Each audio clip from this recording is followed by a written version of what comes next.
উম্মতের জন্য যে বিপদের আশঙ্কা করেছিলেন নবীজি সাল্লাল্লাহু আলাইহি ওয়াসাল্লাম।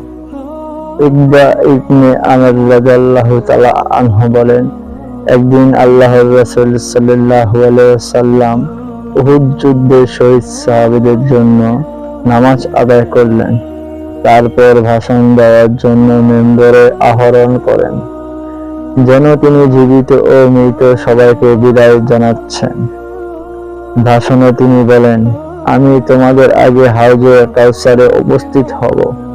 ভয় করি না যে তোমরা আমার মৃত্যুর পর শিরকে লিপ্ত হবে, কিন্তু আমি ভয় করি যে আমার মৃত্যুর পর তোমরা দুনিয়া নিয়ে পরস্পর প্রতিদ্বন্দ্বিতা ও বিবাদ করবে, যুদ্ধে জড়িয়ে পড়বে, ফলে তোমরা ধ্বংস হয়ে যাবে, যেভাবে তোমাদের পরবর্তীরা ধ্বংস হয়ে গিয়েছিল। ইকবা রাদিয়াল্লাহু তাআলা আনহু বলেন, আমি এই খুতবার সময় আল্লাহর রাসূলুল্লাহ সাল্লাল্লাহু আলাইহি ওয়াসাল্লামকে শেষবার মিম্বরে দেখেছিলাম।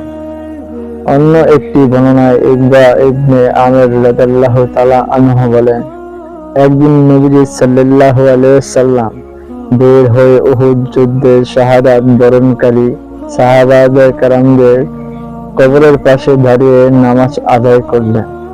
তারপর ফিরে এসে মিম্বরে আরোহণ করে বলেন, আমি তোমাদের জন্য অগ্রগামী ব্যক্তি।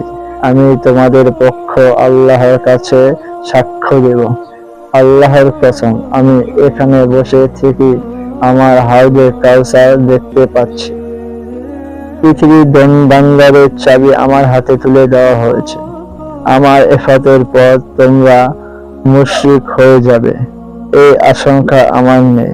তবে আমি ভয় করি যে প্রচন্ড ধন সম্পদ ও মোহ তোমাদের আত্মাকে কলুষিত লিপ্ত করবে।